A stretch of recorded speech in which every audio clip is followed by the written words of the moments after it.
Okay, picture this. The desert, huge, sun-baked, but instead of silence, you hear the roar of jet engines. Right. We're talking about a pretty major military exercise happening, maybe somewhere you wouldn't immediately expect. Exactly, the skies west of the Gulf of Suez. And what we're really digging into here is this joint Air Force training exercise. It's between China and Egypt. It's happening right now, running into early May. Yeah, ongoing as we speak. And look, this isn't just, a photo op. They've brought some serious hardware. Oh, definitely. It tells you a lot about how strategically aligned these two countries are becoming. And it really shows China's military reach, how it's expanding. Absolutely. So to figure out what's really going on, we've been looking at the news reports, some analysis, basically focusing on this military cooperation. Right. So what's our mission for this deep dive? What are we trying to pull out of this? Well, the goal is to get the core insights, what tech are they actually using? What does this mean strategically? And what is this signal for the wider region, I suppose? Exactly, the whole power dynamic. Okay, location first. West of the Gulf of Suez. Why is that specific spot so important? Well, think about it from China's perspective first. The distance. It's a long way from Beijing. It really is. Roughly, 2,800 kilometers? That alone says something huge about their power projection. Their ability to operate far from home. Precisely. To deploy forces and keep them going. And then flip that.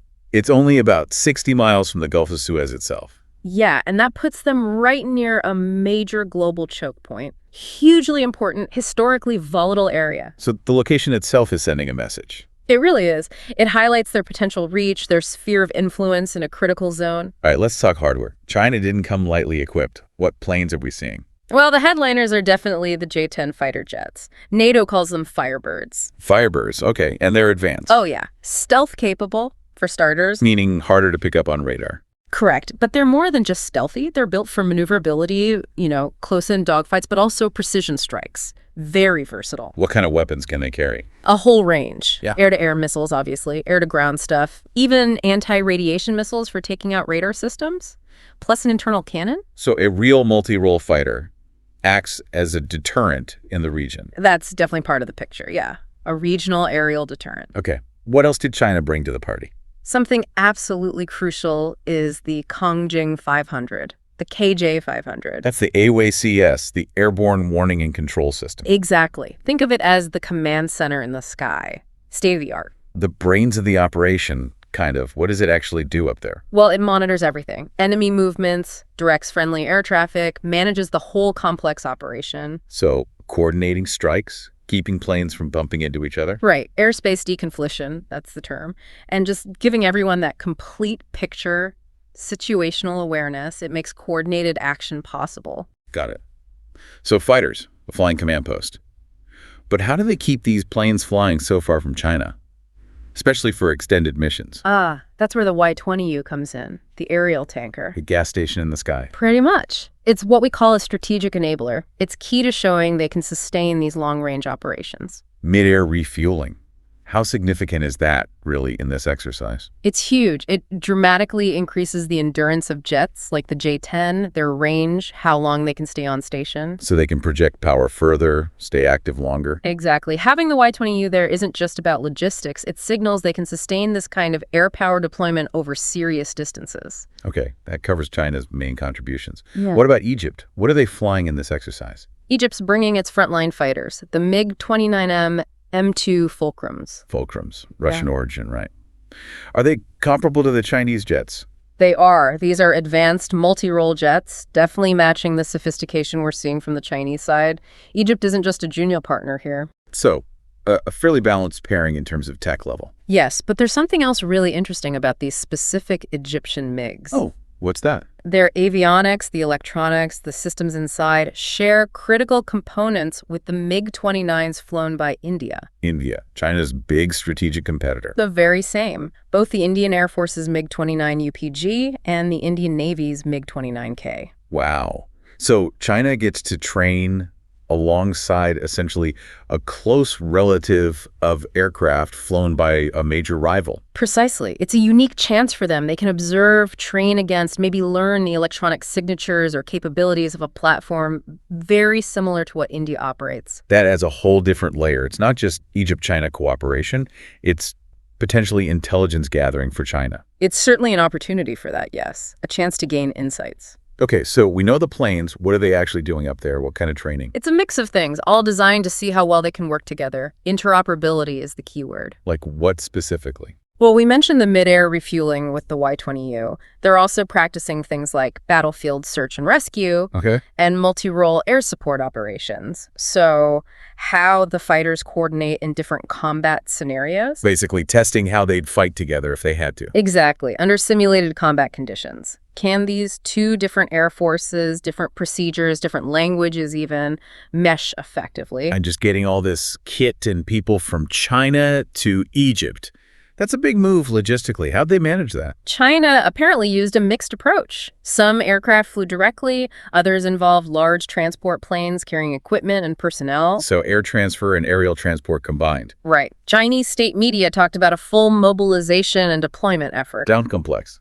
Shows real planning. It does, and it speaks volumes about China's ambition, to be a globally deployable force, expeditionary capability, The ability to go far and sustain operations. which only a few air forces in the world can really do effectively. Now, you mentioned this isn't just about military drills. This cooperation runs deeper, right?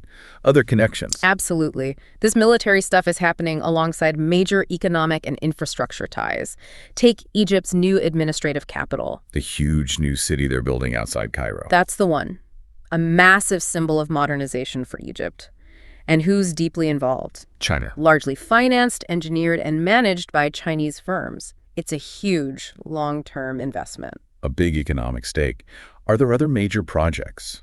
Ports, maybe. Yes, ports too. Along the Mediterranean coast near Alexandria in Abur, China's building at least 2 significant port facilities there. Why Abur? Well, it's got sheltered geography and it's close to those big offshore natural gas finds. Strategically valuable. So trade and energy related. Officially, yes, they're civilian ports. But, their scale and design, they have potential dual-use capability. Meaning they could be used for military purposes if needed. Potentially, yes. It could give China much better maritime access and logistical support in the Eastern Med. So air power, but also potentially sea power projection. It's multifaceted.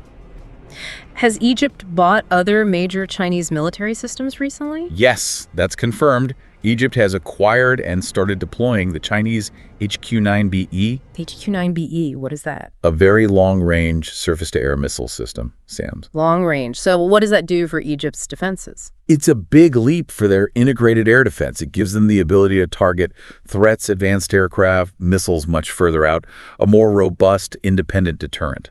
And wasn't Egypt also looking at Chinese fighter jets at some point? That's right. There was reports about them evaluating the J-10C, the same type involved in this exercise. Interesting. Did they buy them? No public deal announced yet. But that interest, combined with buying the HQ-9BE missile system, it suggests, a trend. A shift towards Chinese military tech. An increasing openness to it, certainly.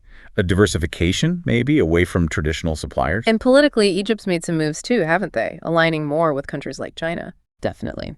Egypt joined the BRICS group in 2024. That's a clear signal, solidifying that pivot towards the global south, where China is obviously a major player. Plus, China's Belt and Road investments around the Suez Canal. Exactly. It all fits together. The military exercise isn't in isolation. It's part of this much bigger, evolving strategic picture. How do you think the neighbors are viewing all this? Israel, Saudi Arabia, the UAE, they have complex relationships in the region. Well, they're certainly watching closely. For countries balancing ties with both the U.S. and China, like Saudi Arabia and the UAE, this deepening China-Egypt link adds another layer to their calculations. And for Israel, the idea of advanced Chinese jets potentially operating from Egypt. It introduces new factors. Now, Israel maintains its qualitative edge, especially with the F-35 stealth fighters and electronic warfare capabilities. But the J-10C, especially if it's armed with things like the PL-15 missile, that's a very capable beyond visual range weapon against non-stealth aircraft. It could pose a challenge. So it might make countries like Saudi Arabia or the UAE rethink their own military plans. It could prompt them to reevaluate, yeah. What capabilities do they need in this evolving environment? So it really drives home the point. This exercise is way more than just pilots getting flight time. Absolutely. It's testing a partnership. Shared training, shared tech, aligning how they operate. It's all laying groundwork, Groundwork for future military collaboration. driven by shared interests, shared ambitions in the region. It's a multidimensional relationship being actively strengthened. Okay, so let's try and wrap this up.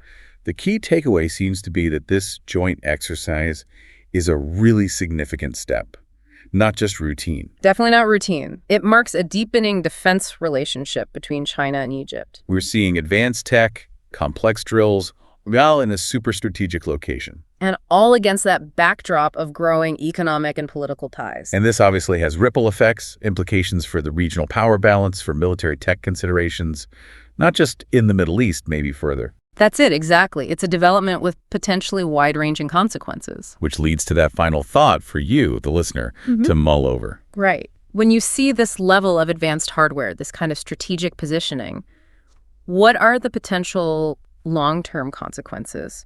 How might this deepening China-Egypt military cooperation shift the global balance of power? And what about the security setup in the Middle East and beyond? What are the next steps you should be watching for in this relationship? Something to keep an eye on in the coming months and years?